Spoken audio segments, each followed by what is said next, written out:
बाल विकास। शिक्षा मनोविज्ञान बाल विकास शाखा से जुड़ा है। शिक्षा मनोविज्ञान है वो बाल विकास शाखा से जुड़ा हुआ है और बाल विकास को पहले बाल मनोविज्ञान कहा जाता था, जिसमें एक बालक का गर्भकाल से बाल्यावस्था तक का अध्ययन शामिल था। अब देखिए, बाल विकास है उनका जो इतिहास कहाँ से शुरू हुआ और इनका नामकरण है वो कौन कौन से चरण में क्या क्या रहा। तो देखिए, शिक्षा मनोविज्ञान पहले वो बाल विकास की एक शाखा से जुड़ा हुआ था। शिक्षा मनोविज्ञान बाल विकास शाखा से जुड़ा है और बाल विकास को पहले बाल मनोविज्ञान कहा जाता था। बाल विकास को पहले क्या कहा जाता था? बाल मनोविज्ञान कहा जाता था। ये प्रश्न पूछा जा सकता है।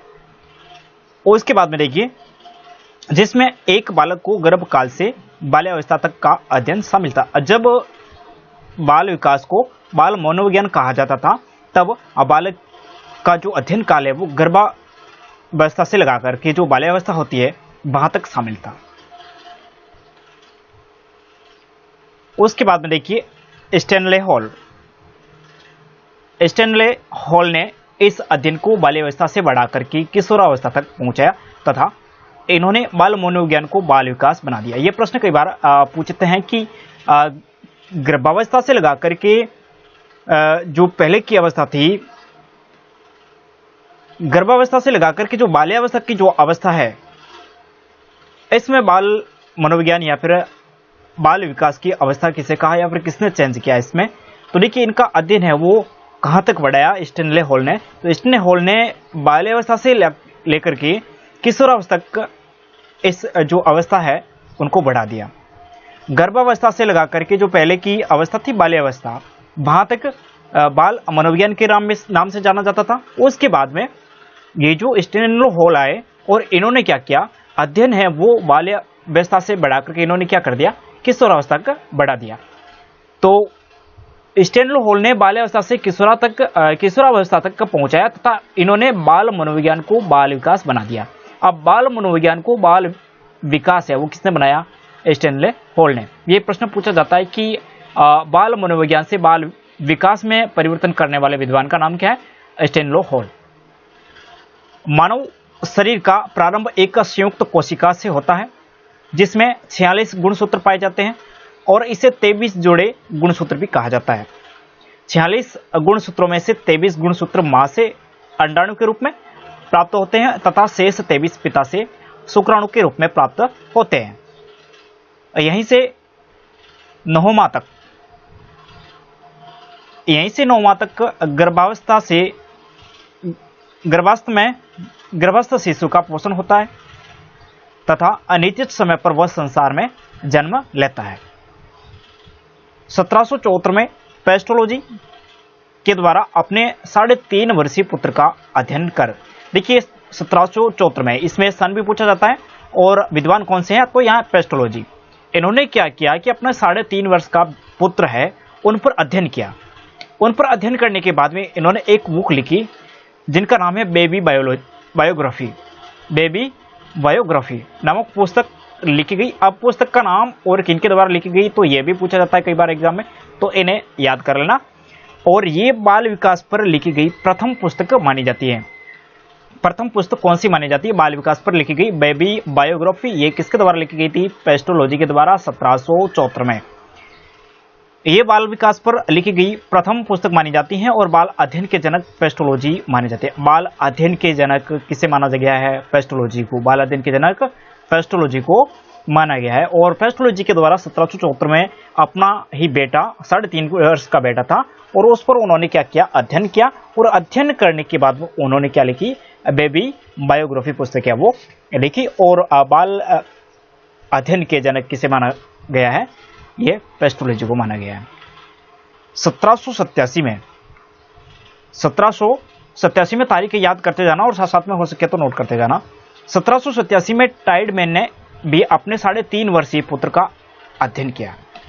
उसके बाद में 1787 में टाइडमैन आते हैं और इन्होंने भी क्या किया? अपना 3.5 वर्षीय पुत्र है उन पर अध्ययन किया और उन्होंने भी बेबी बायोग्राफी नामक किताब लिखी। उन्होंने भी बेबी बायोग्राफी नामक किताब लिखी, लेकिन पहले किसने लिखी? पेस्टोलॉजी ने।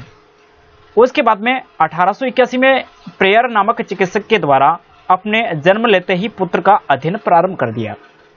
एक प्रेयर नामक चिकित्सक आते हैं और वे चिकित्सक अपने ही पुत्र जन्म लेते ही पुत्र पर अध्ययन है उन्होंने क्या कर लिया? शुरू कर दिया। तथा the mind of A chilled नामक ये पुस्तक है वो अधिक वैज्ञानिक पुस्तक मानी जाती है और ये पुस्तक है वो उनके द्वारा लिखी गई। The mind of A chilled ये पुस्तक अधिक वैज्ञानिक है वो मानी गई और ये चिकित्सक थे प्रेरक और अपने ही पुत्र की जन्म लेने से ही उन्होंने क्या कर दिया था? अध्ययन है वो प्रारंभ कर दिया था। प्रेरक के समकालीन स्टैनली हॉल थे। इन्होंने बाल मनोविज्ञान को बाल विकास में परिवर्तित कर दिया था तथा इन्होंने किशोरावस्था पर के अध्ययन पर बल दिया। इनके समकालीन स्टैनली हॉल थे। इन्होंने बाल मनोविज्ञान को बाल विकास में क्या किया? परिवर्तित कर दिया और इन्होंने किशोरावस्था के अध्ययन पर बल दिया। स्टैनली हॉल को बाल अध्ययन आंदोलन, स्टैनली हॉल को क्या कहते हैं? ये जो बाल अध्ययन आंदोलन है इनका जनक कहा जाता है। प्रत्येक पैराग्राफ में आपका एक या दो प्रश्न बन रहे हैं तो अच्छे तरीके से थोड़ा देख लेना। बाल अध्ययन आंदोलन का जनक किसे कहा जाता है? स्टैनली हॉल को कहा जाता है। इसे किशोरावस्था का जनक भी कहा जाता है। किशोरावस्था का जनक भी किसे कहा जाता है? स्टैनली हॉल को कहा जाता है। और बाल अध्ययन आंदोलन का जनक भी स्टैनली हॉल को कहा जाता है। इन्होंने 1887 में न्यूयॉर्क में पहला बाल सुधार गृह खुलवाया। 1887 में, इसमें 3-4 क्वेश्चन बन रहे हैं। 1887 में इन्होंने क्या किया? पहला न्यूयॉर्क में है क्या खुलवाया? बाल सुधार गृह खुलवाया। उसके बाद में 1891 में इन्होंने एक पत्रिका का प्रकाशन शुरू किया जिसका नाम था पेडागोगिकल सेमिनार। 1893 में इन्होंने किशोरों के लिए 2 संस्थाएं खोली, सिल्ड स्टडी सोसाइटी और सिल्ड वेलफेयर ऑर्गेनाइजेशन। ये दोनों संस्थान है वो 1893 में इनके द्वारा खोली गई थी और एक पत्रिका का प्रकाशन है जो कि 1891 में इनके द्वारा करवाया गया। तो इससे बहुत सारे प्रश्न निकलेंगे तो अच्छे तरीके से थोड़ा देख लेना। उसके बाद में 1904 में स्टैनली हॉल ने किशोरावस्था नामक पुस्तक का प्रकाशन किया जिसमें प्रथम बार किशोर शब्द का प्रयोग किया गया। 1904 में इन्होंने एक किशोरावस्था नामक पुस्तक लिखी और पुस्तक का प्रकाशन किया और जिसमें प्रथम बार किशोर शब्द है उसका है वो प्रयोग किया गया। प्रश्न यहां से भी आ सकता है। स्टैनली हॉल के उपरांत गेसेल ने 1925 में परिपक्वता का सिद्धांत प्रस्तुत किया। स्टैनली हॉल के बाद में गेसेल नामक विद्वान आते हैं और उन्होंने 1925 में परिपक्वता का सिद्धांत है वो प्रस्तुत किया जिसके आधार पर इन्होंने बाल अध्ययन के 2 पक्ष प्रस्तुत किए जिसमें शारीरिक और मानसिक। गेसेल आते हैं और उन्होंने बाल परिपक्वता का सिद्धांत है वो प्रस्तुत किया। हो सकता है क्वेश्चन ऐसे भी आ सकता है, परिपक्वता का सिद्धांत किसने दिया था? तो ये किसने दिया? गेसेल के द्वारा 1925 में। और उन्होंने बाल अध्ययन के लिए 2 पक्ष प्रस्तुत किए थे। पहला क्या था? शारीरिक और दूसरा मानसिक। क्वेश्चन यहां से भी पूछा जा सकता है कि कौन से 2 पक्ष है वो गेसेल के द्वारा प्रस्तुत किए गए थे? तो शारीरिक और मानसिक। 1923 और 32 के मध्य जीन पियाजे के द्वारा संज्ञानात्मक विकास का सिद्धांत प्रस्तुत किया। जीन पियाजे आ जाते हैं 1923 और 32 में और उन्होंने संज्ञानात्मक विकास का सिद्धांत, ये अति महत्वपूर्ण है, अधिगम में पढ़ेंगे तो ये सिद्धांत अपने वापस आगे आएगा। तो याद रखना, जीन पियाजे का जो संज्ञानात्मक विकास का सिद्धांत है वो प्रस्तुत किया और उन्होंने बाल विकास अध्ययन के 4 पक्ष है वो प्रस्तुत किए। पहले 2 पक्ष तो आगे थे, शारीरिक और मानसिक, गेसेल के द्वारा।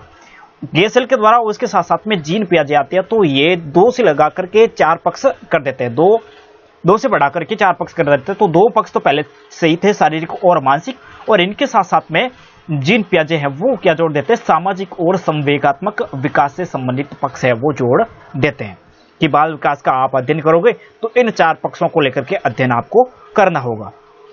उपरोक्त सभी विचारकों के संयोग से बाल विकास वर्तमान समय में बालक का गर्भ से किशोरावस्था तक 4 पक्षों में होने वाला अध्ययन है।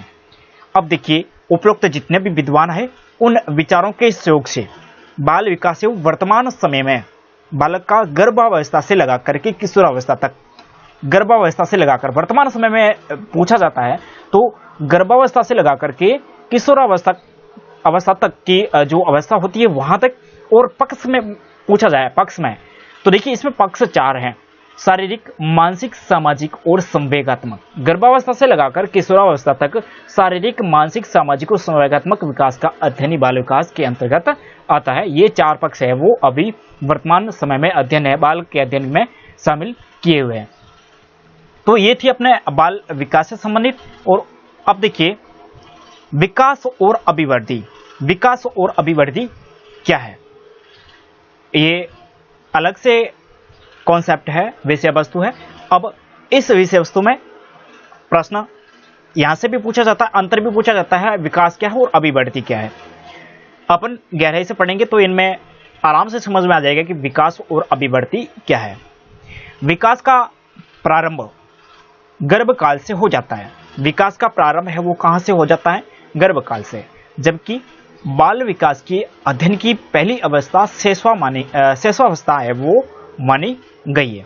बाल विकास की जो अध्ययन की पहली अवस्था, हालांकि जो विकास है वो गर्भकाल से प्रारंभ हो जाता है बालक का, लेकिन जो बाल विकास की जो अध्ययन की पहली अवस्था किसे माना गया? अध्ययन की पहली अवस्था है वो शैशवावस्था को माना गया है। क्वेश्चन कैसे भी आ सकता है।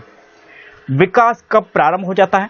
गर्भावस्था से, लेकिन जो अध्ययन की पहली अवस्था किसे माना गया है? शैशवावस्था से। दोनों तरह से प्रश्न बन रहे हैं, तो आपको थोड़ा सा लॉजिक लगाना यहाँ पे कि प्रश्न किस प्रकार से पूछा गया है। उसके बाद में देखिए विकास में बालक की जीवन के 4 पक्ष शामिल होते हैं। विकास में बालक के जीवन के 4 पक्ष है वो शामिल होते हैं, जिसमें अपने ऊपर पढ़ा था कि शारीरिक, मानसिक, संज्ञानात्मक, ये 4 प्रकार के जो अपने पक्ष थे जीन पियाजे के द्वारा दिए गए थे, वो पक्ष अपने इनको शामिल करके अध्ययन किया जाता है। जबकि अभिवृद्धि में केवल शारीरिक पक्ष का ही अध्ययन किया जाता है। विकास में 4 पक्ष और अभिवृद्धि में केवल कौन सा पक्ष? शारीरिक पक्ष का ही अध्ययन किया जाता है। शारीरिक पक्ष का अध्ययन किया जाता है जिसमें मानसिक, सामाजिक और संज्ञानात्मक इन तीनों को छोड़ देते हैं, और शारीरिक पक्ष का अध्ययन किसमें किया जाता है? अभिवृद्धि में। और विकास में किसका किया जाता है? शारीरिक, मानसिक, सामाजिक और संज्ञानात्मक, ये 4 प्रकार के जो पक्ष थे उन चारों पक्षों का अध्ययन है वो विकास में किया जाता है, और अभिवृद्धि में केवल शारीरिक पक्ष का ही अध्ययन किया जाता है। ये महत्वपूर्ण अंतर इसमें है। गर्भकाल में सामान्यतः अभिवृद्धि होती है और गर्भकाल में सामान्यतः क्या होती है? अभिवृद्धि होती है। ध्यान रखना, अच्छे तरीके से समझना। विकास और अभिवृद्धि में अंतर क्या है? विकास और अभिवृद्धि में अंतर क्या है? ये प्रश्न कई बार पूछा जाता है और बेसिकली गलती यहीं से होती है, तो आप थोड़ा अच्छे से समझ लेना कि विकास और अभिवृद्धि में अंतर क्या है। तो देखिए विकास है वो व्यापक होता है। विकास है वो क्या होता है? व्यापक होता है, जिसमें शारीरिक, मानसिक, सामाजिक, संज्ञानात्मक ये 4 पक्ष शामिल होते हैं। और अभिवृद्धि है वो क्या होती है? संकुचित होती है। इसमें देखिए शारीरिक पक्ष का ही अध्ययन किया जाता है। उसके बाद में देखिए विकास है वो पूर्ण होता है। विकास क्या होता है? पूर्ण होता है। अभिवृद्धि है वो अंश होती है। विकास पूर्ण कैसे होता है? तो देखिए बालक का जो विकास है जिसमें 4 पक्ष शामिल किए जाते हैं, इसलिए ये पूर्ण माना जाता है। अभिवृद्धि है वो एक शारीरिक पक्ष को ही मजबूत करती है, इसलिए ये आंशिक होती है। गर्भ से मृत्यु तक चलता है। विकास है वो गर्भ से लगा करके मृत्यु तक चलता है। ये गर्भ से किशोरावस्था तक चलने वाली प्रक्रिया है। ये किशोरावस्था से गर्भावस्था तक ही चलता है। ये अभिवृद्धि है वो चलती है। 4 पक्ष इसमें शामिल होते हैं, जिसमें देखिए शारीरिक, मानसिक, सामाजिक और संज्ञानात्मक। और अभिवृद्धि में केवल शारीरिक पक्ष ये वो क्या होते हैं? शामिल होते हैं। अब देखिए जो विकास होता है ये खुली आंखों से देखना संभव नहीं है। विकास को खुली आंखों से देखना संभव नहीं है। अभिवृद्धि को खुली आंखों से देखना संभव है। विकास है वो खुली आंखों से देखना संभव नहीं है। सामाजिक विकास को आप कैसे देखोगे? संज्ञानात्मक विकास को आप कैसे देखोगे? और मानसिक विकास को आप देख नहीं सकते। तो इस तरफ जो अभिवृद्धि हो रही है वो केवल शारीरिक पक्ष को लेकर के हो रही है। तो इसमें देखिए शारीरिक पक्ष को देखेंगे तो विकास है वो अभिवृद्धि है वो दिखेगी। तो इसमें देखिए अभिवृद्धि को खुली आंखों से देखना है वो संभव है। मूल्यांकन में समय अधिक लगता है और मापन में समय कम लगता है। यहाँ पे देखिए प्रश्न विकास का क्या होता है? मूल्यांकन होता है, मापन नहीं होता है। मापन और मूल्यांकन ये शिक्षण अभिवर्ती वाले पार्ट में अपन पढ़ेंगे, आगे साइको में भी पढ़ेंगे। मूल्यांकन और मापन, ये क्वेश्चन पूछा गया था कि विकास होता है मूल्यांकनात्मक, मापन और एक दो अलग ऑप्शन दे देंगे। तो देखिए विकास है वो मापन में नहीं होता है, ये इनका क्या किया जाता है? मूल्यांकन किया जाता है विकास का। देखिए तो विकास में समय, मूल्यांकन में समय है वो अधिक लगता है और इसके मापन में समय है वो कम लगता है।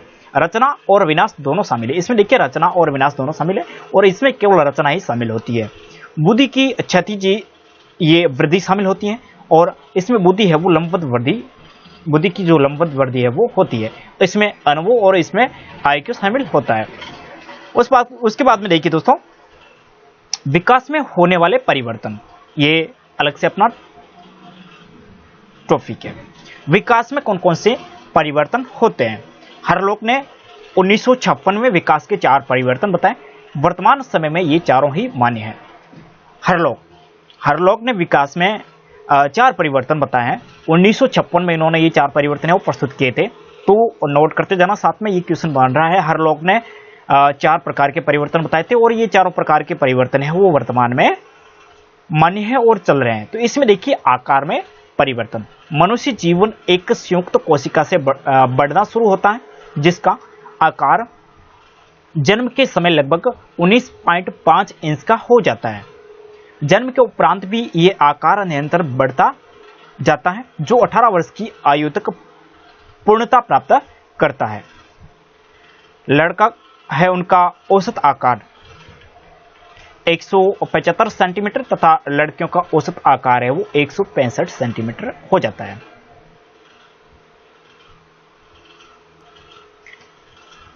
दूसरा है अनुपात में परिवर्तन। दूसरा कौन सा है? अनुपात में परिवर्तन। आकार में परिवर्तन हो गया और उसके बाद में दूसरा आएगा अनुपात में परिवर्तन। तो मानव शरीर एक ज्यामितीय संरचना माना जाता है। मानव का जो शरीर है वो एक ज्यामितीय संरचना है वो मानी गई है जिसमें समानुपात होता है। शरीर का दायां वो बायां अंग है वो एक ही अनुपात में बढ़ता है।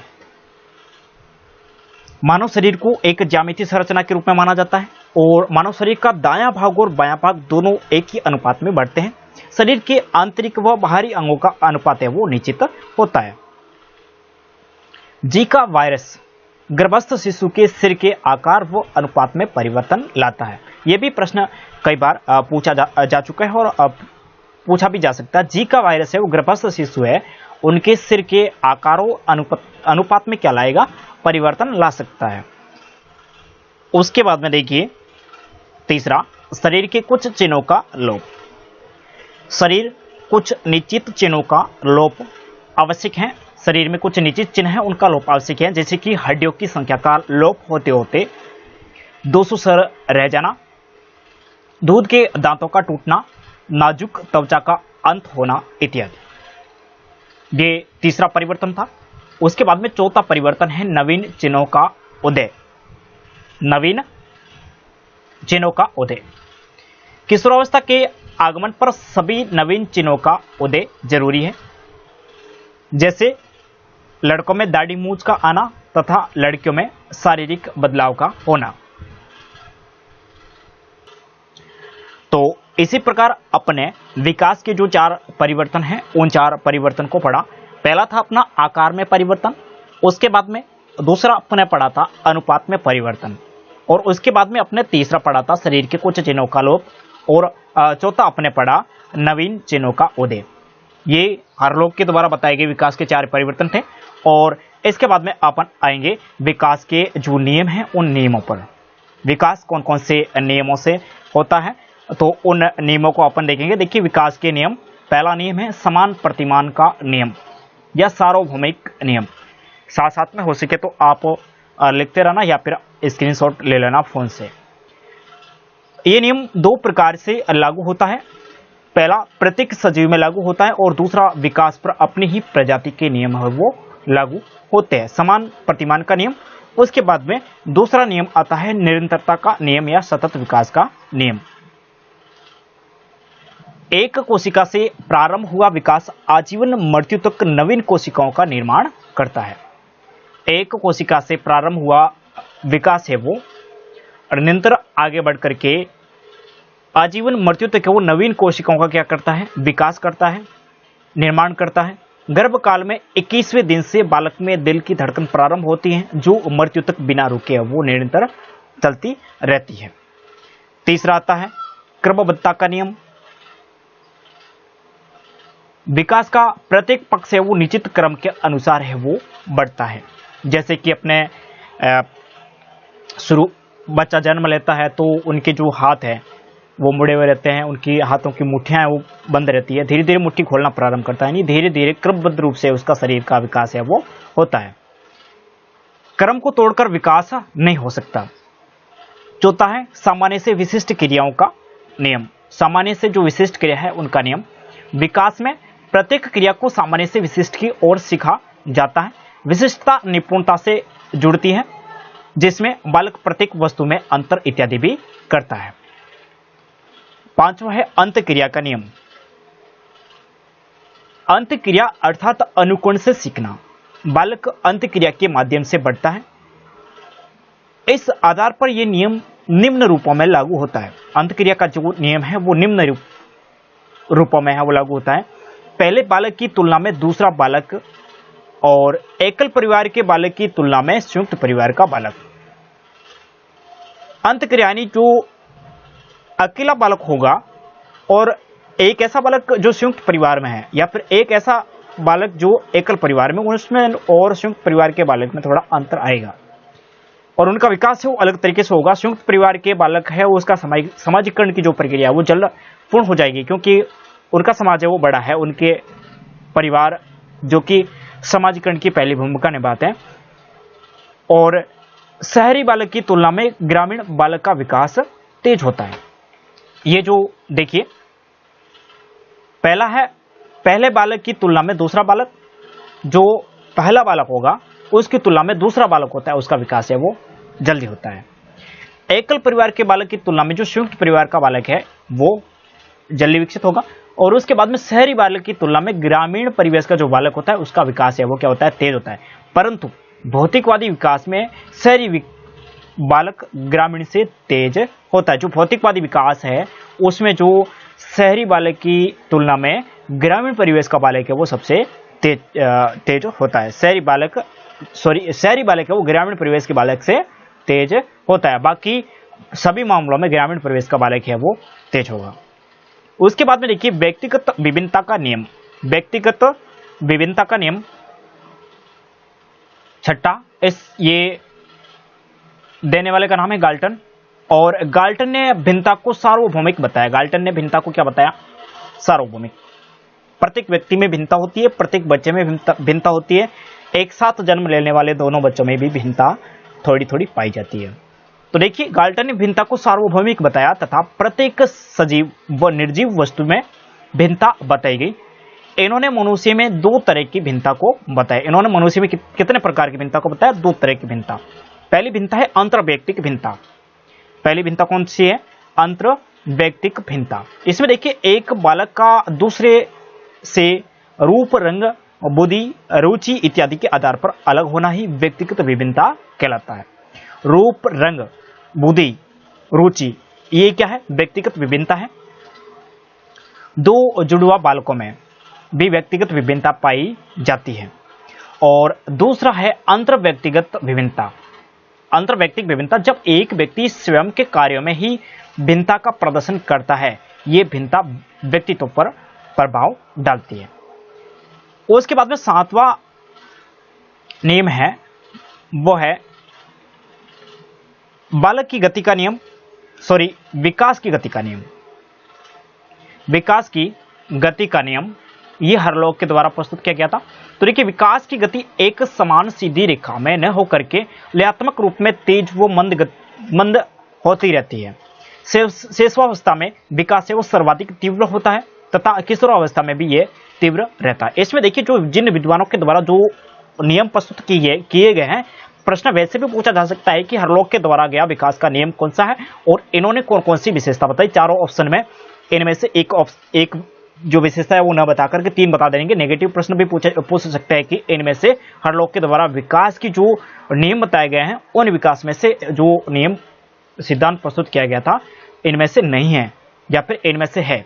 तो यहाँ पे देखिए इन्होंने कहा था कि विकास की गति है वो एक समान सीधी रेखा में न होकर के लयात्मक रूप से तेज व मंद होती रहती है। शेषावस्था में विकास है वो सर्वाधिक तीव्र होता है तथा किशोरावस्था में भी यह तीव्र रहता है। उसके बाद में देखिए 8वां जो नियम है वो विकास की दशा का नियम। विकास की 8वां देखिए आप, विकास की दशा का नियम। विकास की 2 दिशाएं होती है। पहली है सिर से पैर की ओर। ये प्रश्न कई बार पूछा जा चुका है, सिरोपान या सिरोपूंछ। ये याद रखना बहुत ही जरूरी है, सिरोपान और सिरोपूंछ। सिर से पूंछ की ओर, सिर से पैर की ओर। सिर से पैर की ओर, सिर से पूंछ, यानी सिर से लगा करके पूंछ की ओर जो विकास होता है वो सिर से पैर की ओर विकास माना गया है। इसे मस्त कोदमुखी नियम या मस्त बोधमुखी या सिफ्लोकोडल के नाम से भी जाना जाता है। इसके साथ साथ में देखिए ये किस प्रकार से होता है, इनकी क्या क्या विशेषता है। तो देखिए गर्भ काल में भी विकास है वो सिर से पैर की ओर ही होता है तथा जन्म के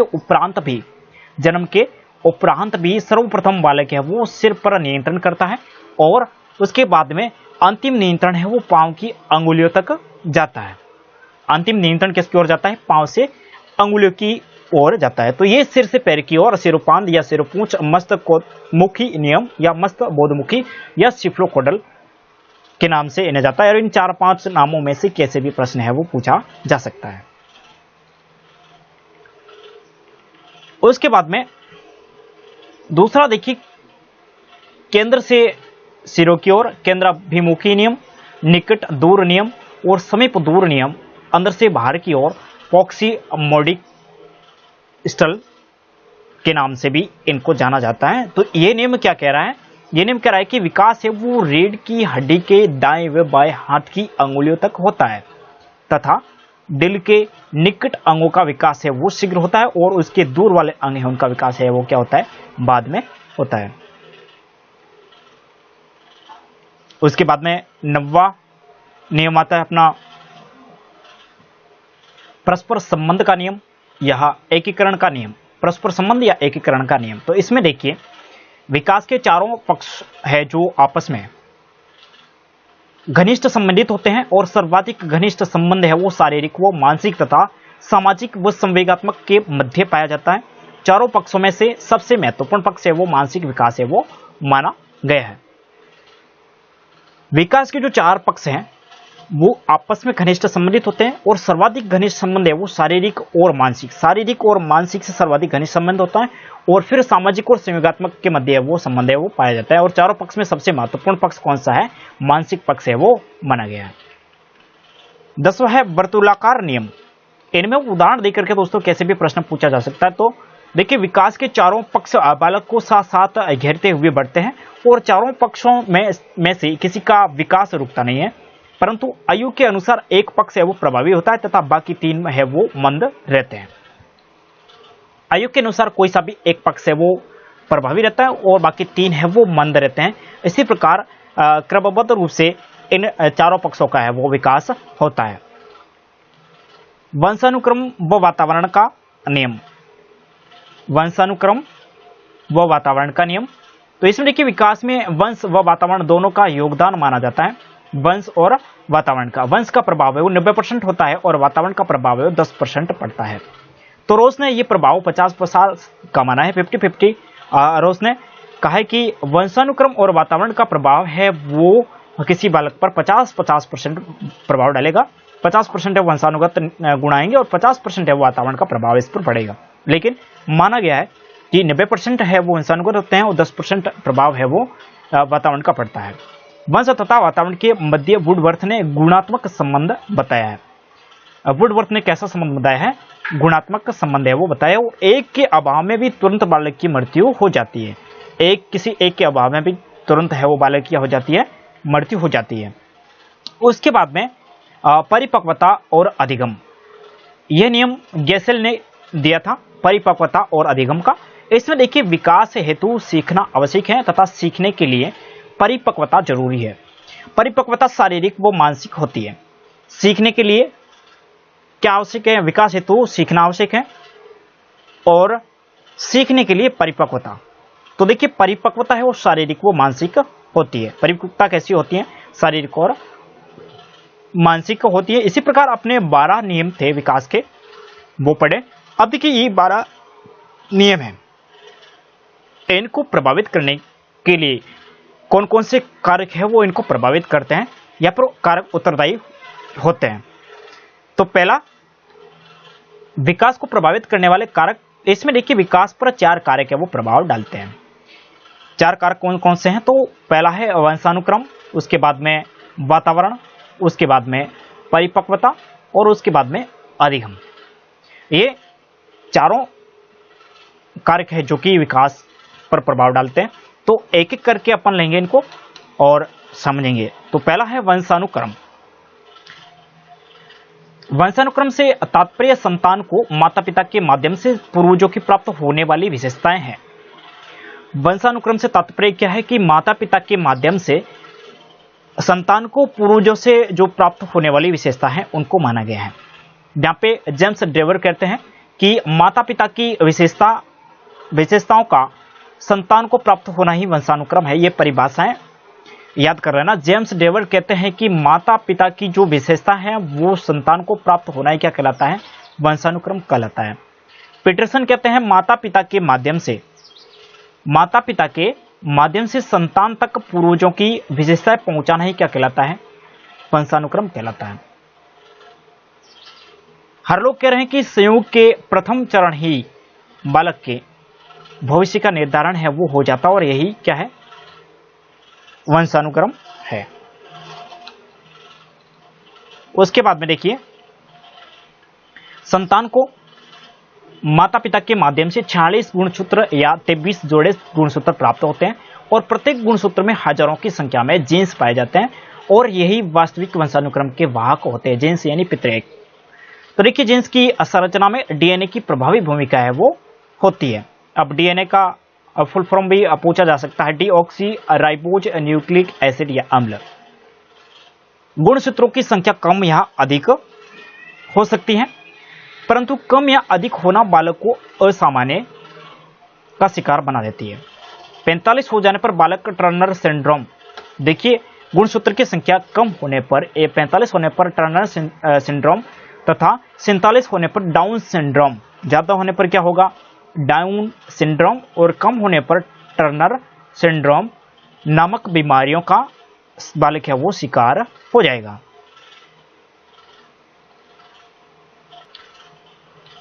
तेबीस जोड़ों गुणसूत्रों में से 22 जोड़े गुणसूत्र समान विशेषताओं को रखते हैं, परंतु 23वां जोड़ा होता है वो गुणसूत्र असमान होता है। इसे लिंग निर्धारण कहा जाता है। देखिए जो 22 जोड़े गुणसूत्र होते हैं, 23 जोड़े गुणसूत्र होते हैं, उनमें 22 जोड़े हैं वो क्या करते हैं? समान विशेषताओं को रखते हैं, लेकिन 23वां जो जोड़ा होता है वो गुणसूत्र होता है वो असमान होता है और ये लिंग का निर्धारक होता है। ये XX के रूप में मिलने पर लड़की और XY के रूप में मिलने पर लड़के का जन्म होता है। लिंग निर्धारक गुणसूत्र केवल पिता में पाया जाता है। लिंग निर्धारक गुणसूत्र है वो किसमें पाया जाता है? केवल पिता में ही पाया जाता है। लिंग का निर्धारण निषेचन के समय ही हो जाता है। उसके बाद में देखिए वंशानुक्रम के जो सिद्धांत हैं वो कौन कौन से हैं। वंशानुक्रम के सिद्धांत, पहला है बीज कोष की निरंतरता का सिद्धांत, प्रवर्तक है बीजमैन। बीज कोष की निरंतरता का सिद्धांत, ये इस सिद्धांत में देखिए माता के अंडाणु तथा पिता में शुक्राणु अगली संतान के लिए बीज कोष का कार्य करते हैं। ये माता पिता में आजीवन मौजूद रहते हैं, बीज कोष का सिद्धांत। और उसके बाद में उपार्जित गुणों के असंचरण का सिद्धांत, इसके सिद्धांत है वो बीजमैन है। तो इसमें देखिए वातावरण से प्राप्त गुण आगे से आगे संचारित नहीं होते। बीजमैन ने चूहों की पूंछ काट करके अपनी बात को सिद्ध किया। बीजमैन ने चूहों की पूंछ काट करके अपनी बात को क्या किया? सिद्ध किया। उसके बाद में उपार्जित गुणों का संचरण का सिद्धांत, उपार्जित गुण होते हैं उनका संचरण का सिद्धांत ये लैमार्क प्रस्तुत करते हैं। ये कहते हैं कि उपार्जित गुण होते हैं उनका संचरण होता है, बिजमैन ने कहा कि नहीं होता है। उन्होंने पूंछ काट करके अपना उदाहरण प्रस्तुत किया, चूहे का पूंछ काट करके। तो देखिए ये उपार्जित गुणों का संचरण का सिद्धांत है, ये देते हैं प्रवर्तक लेमार्क। लेमार्क ने जिराफ का उदाहरण देते हुए स्पष्ट किया कि पीढ़ी दर पीढ़ी वातावरण से प्राप्त गुण हैं वो एक सी स्थिति होने पर आगे संचरित होते हैं। बिजमैन ने कहा कि नहीं होते हैं। उन्होंने एक चूहा लिया और प्रत्येक चूहे का पूंछ काटते गए, लेकिन उनकी जो संतान होती थी वो उनके पूंछ है वो होता था। लेकिन यहाँ पे लेमार्क आते हैं और लेमार्क कहते हैं कि जो उपार्जित गुण होते हैं उनका संचरण है वो पीढ़ी दर पीढ़ी है वो होता है। इन्होंने जिराफ की जो गर्दन है उनके बारे में जिराफ पर अध्ययन करके अपनी बात को सिद्ध किया। पावलोव व मैकडूगल ने लेमार्क का समर्थन किया। पावलोव और मैकडूगल ने भी किसका समर्थन किया? इनका, लेमार्क का। उसके बाद में जीव द्रव्य की निरंतरता का सिद्धांत। जीव द्रव्य की निरंतरता का सिद्धांत, इसके प्रवर्तक है वो गाल्टन है। इसमें देखिए जीवित मनुष्यों की पिछली पीढ़ियों के आधार पर, जीवित मनुष्य है उनकी पिछली पीढ़ियों के आधार पर उनकी संतानों का अध्ययन किया, और जिस आधार पर उन्होंने ये कहा कि जीव द्रव्य के माध्यम से पिछली पीढ़ी की विशेषता अगली पीढ़ी तक है वो क्या है, पहुंचती है। तो इनके प्रवर्तक है वो कौन है? गाल्टन। उसके बाद में आनुवांशिकता का नियम, पांचवा नियम है आनुवांशिकता का नियम, और इसके प्रवर्तक हैं मेडल।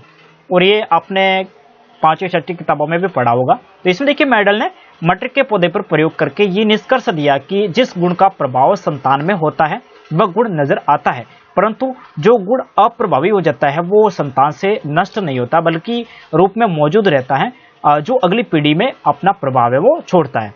तो मेडल का जो नियम है वो सर्वमान्य है और इन्हें माना जाता है। उसके बाद में अगला अपना जो प्रभावक विकास को प्रभावित करने वाला तत्व है, कारक है, वो है वातावरण। तो विकास को प्रभावित करने वाला दूसरा कारक कौन सा है? वातावरण। अब वातावरण का पर्यायवाची है पर्यावरण। वातावरण का पर्यायवाची क्या है? पर्यावरण। और पर्यावरण का अपन विच्छेद करेंगे तो देखेंगे परि का मतलब होता है चारों ओर, और आवरण का मतलब होता है ढका हुआ या फिर घिरा हुआ। चारों ओर से घिरा हुआ क्षेत्र क्या कहलाता है? पर्यावरण। इसमें देखिए रॉस ने वातावरण को वह बाहरी शक्ति माना है जो बालक को गर्भकाल से लेकर के मृत्यु तक घेरे रखती है।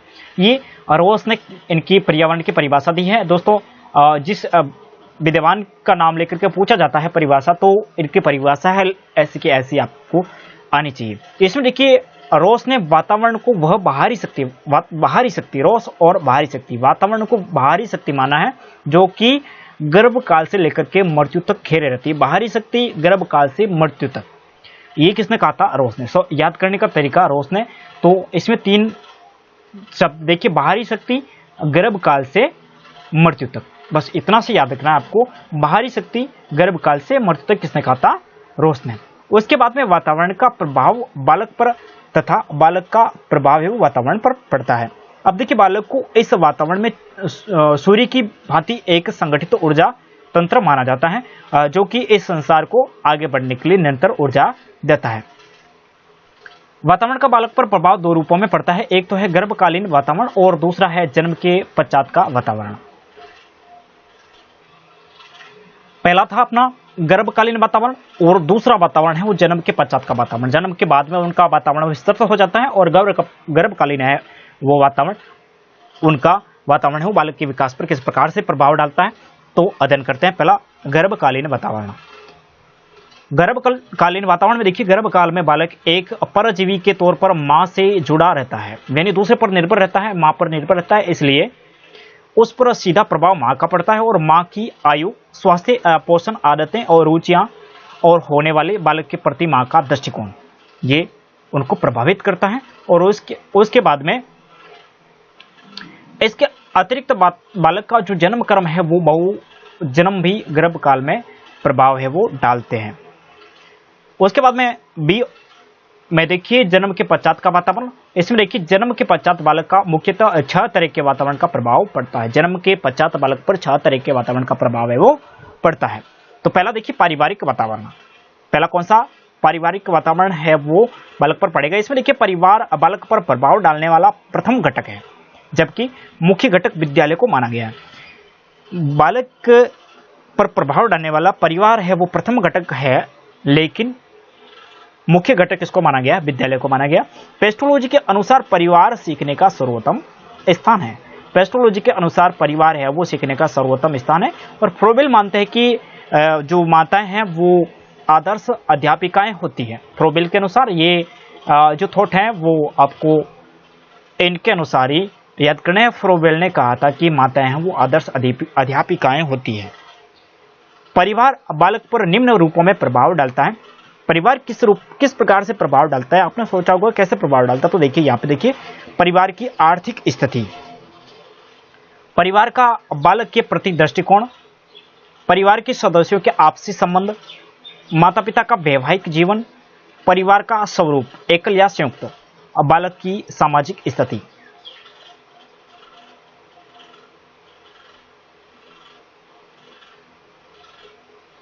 माफी चाहूंगा, जो परिवार की सामाजिक स्थिति और उसके बाद में परिवार में बालक को मिलने वाला प्रेम, स्नेह व दंड, और बालक का जन्म कर्म और बालक का बहुजन्म। इसी प्रकार ये जो बिंदु है, इन बिंदुओं से बालक का विकास है वो पारिवारिक वातावरण के रूप में है वो प्रभावित होता है।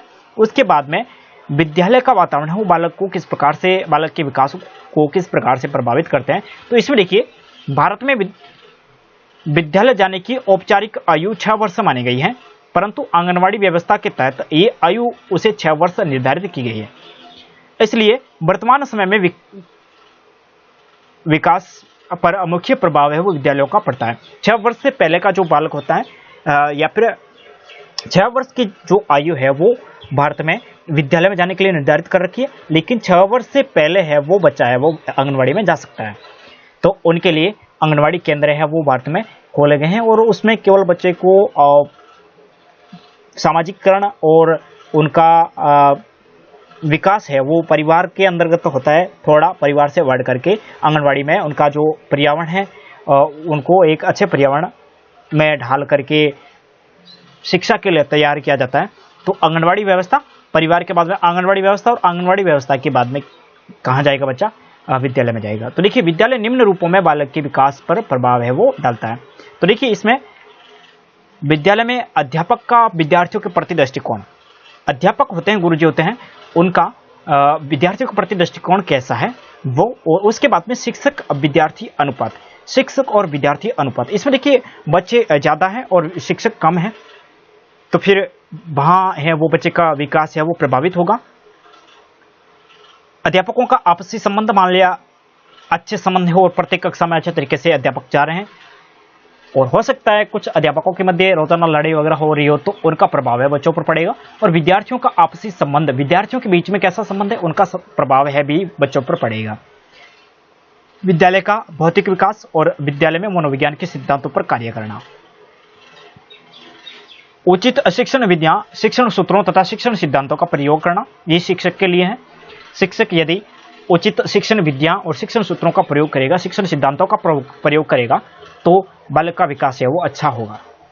पाठ्यक्रम क्रियाओं का उचित आयोजन होगा तो बालक है वो अच्छे तरीके से विकसित होगा। विद्यालय का प्रबंध और प्रशासन का आपसी संबंध, विद्यालय का जो मैनेजमेंट है और प्रशासन है उनका आपसी संबंध कैसा है, वो भी बालक के विकास को प्रभावित करता है। उसके बाद में तीसरा आता है भौतिक वातावरण, दैनिक सुख सुविधाओं के साधनों का प्रयोग तथा मोबाइल या कंप्यूटर का प्रयोग बालक के विकास पर प्रभाव, बालक के विकास पर क्या करता है, प्रभाव डालता है। ये भौतिक विकास के अंतर्गत आता है। उसके बाद में मनोवैज्ञानिक वातावरण, मनोवैज्ञानिक वातावरण में देखिए,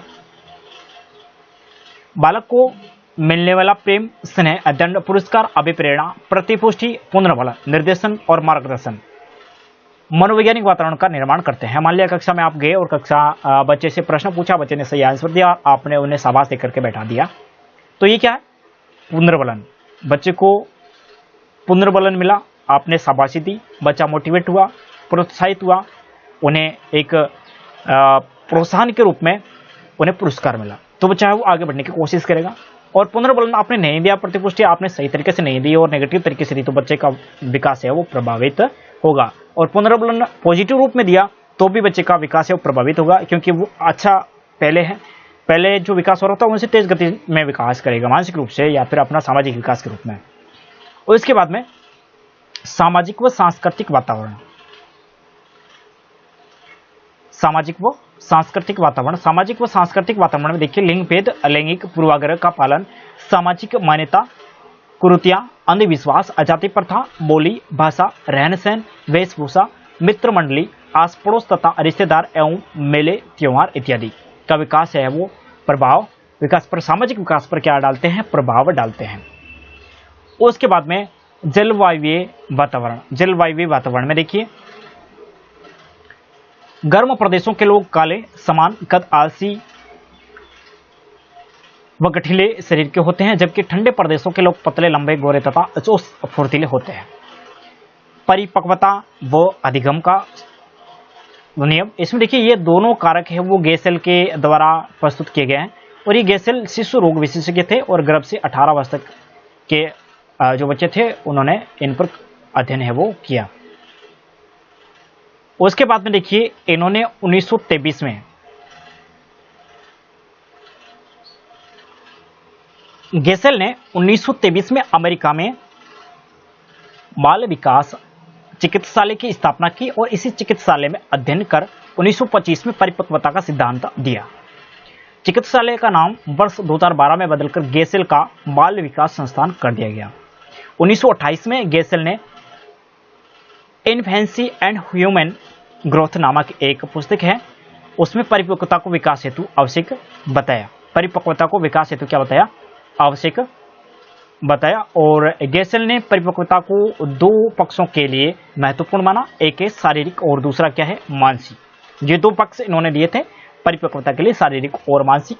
और परिपक्वता का यह सिद्धांत सिर से पैर की ओर नियम पर आधारित है और गर्भकाल में सर्वप्रथम मस्तिष्क व तंत्रिका तंत्र के माध्यम से बालक में परिपक्वता आने लगती है और जन्म के उपरांत भी बालक का सिर है वो सर्वप्रथम परिपक्व होता है। जन्म के उपरांत सर्वप्रथम परिपक्व होने वाला अंग है वो होठ, वो जीभ होता है। और गेसेल ने सबसे अंत में परिपक्व होने वाला अंग क्या माना है, पांव की अंगुलियों को बताया। परिपक्वता के कारण ही बालक अधिगम करता है। परिपक्वता के कारण ही बालक क्या करता है, अधिगम करता है। और यह अधिगम दो प्रकार का होता है, एक होता है सामान्य अधिगम और एक होता है विशिष्ट अधिगम। सामान्य अधिगम के लिए विशिष्ट प्रयास की आवश्यकता नहीं होती है, जबकि विशिष्ट अधिगम के लिए प्रयास किया जाना आवश्यक है। सामान्य अधिगम के अभाव में जीवन है वो संभव नहीं है।